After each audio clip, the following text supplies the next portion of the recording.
MLC కవిత తన తండ్రి కేసీఆర్ కు రాసిన 6 పేజీల లేఖ ఇప్పుడు తెలంగాణ రాజకీయాల్లో హాట్ టాపిక్ గా మారింది. గత కొన్ని రోజులుగా ఎమ్మెల్సీ కవిత మాట్లాడుతున్న తీరు కూడా సొంత పార్టీలో తీవ్ర చర్చనీయాంశంగా మారింది. అయితే ఆ లెటర్ పై ఎవరు స్పందించవద్దని గులాబీ బాస్ తేల్చి చెప్పినట్లు సమాచారం. దీంతో అప్పటి నుంచి ఈ లేఖ వ్యవహారంపై ఎవరూ బహిరంగంగా స్పందించడం లేదు. కవిత లేఖ బయటపడి 3 రోజులు గడిచినా ఇప్పటి వరకు ఎలాంటి సంప్రదింపులు పిలుపులు లేకపోవడంతో రాజకీయ వర్గాల్లో మరింత చర్చ జరుగుతోంది. ఈ నేపథ్యంలో సోమవారం సాయంత్రం 6-7 గంటల సమయంలో కవిత నివాసానికి తెలంగాణ తొలిదశ ఉద్యమకారుడు, ప్రస్తుత రాజ్యసభ సభ్యుడు, బీఆర్ఎస్ నేత దివకొండ దామోదర్రావు భేటీ అయ్యారు.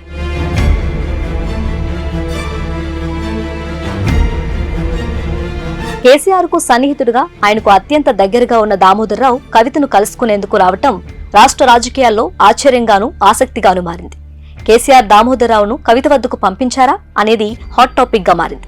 కేసీఆర్ తో సుదీర్ఘ అనుబంధం ఉన్న దామోదర్రావు పార్టీ పరంగానే కాకుండా ఓ పత్రిక పరంగా కూడా చేరువ.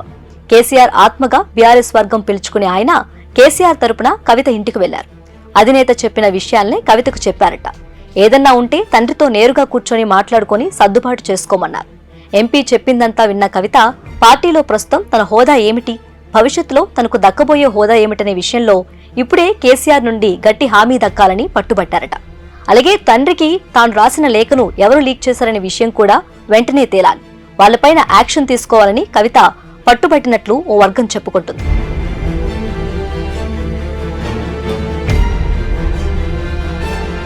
అయితే లెటర్ తో పాటు ఎయిర్పోర్ట్ లో కవిత చేసిన వ్యాఖ్యలపై కేసీఆర్ సీరియస్ అయినట్లు తెలుస్తుంది.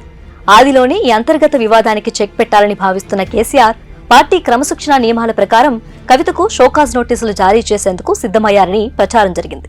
దీంతో కవిత కాస్త వెనక్కి తగ్గినట్లు సమాచారం.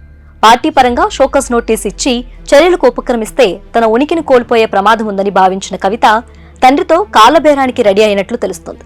ఇప్పటికే అన్న కేటీఆర్ పై ఫార్ములా ఈ కార్ రేస్ విషయంలో ఏసీబీ మరోసారి నోటీసులు ఇవ్వడంతో తీవ్రంగా స్పందించారు కవిత.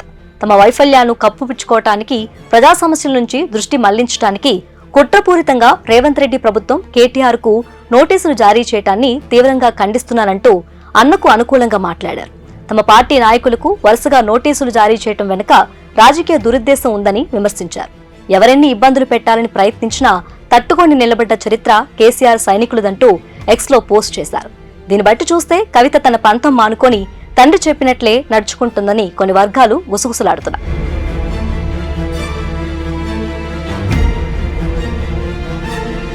కేసీఆర్ కు ఎదురెళ్లటం అంటే ఆషామాషీ వ్యవహారం కాదు.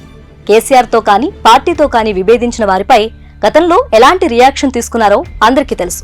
ఆయా నేతలకు క్రమశిక్షణలో భాగంగా నోటీసులిచ్చి పార్టీ నుండి వెళ్లిపోయేలా చేశారు. సొంత కూతురి విషయంలో కూడా కేసీఆర్ అలాంటి నిర్ణయమే తీసుకుంటారని అంతా భావించారు. కేసీఆర్ స్వయంగా చొరవ తీసుకుంటే పార్టీలో సమస్యలనేవి ఉండవు.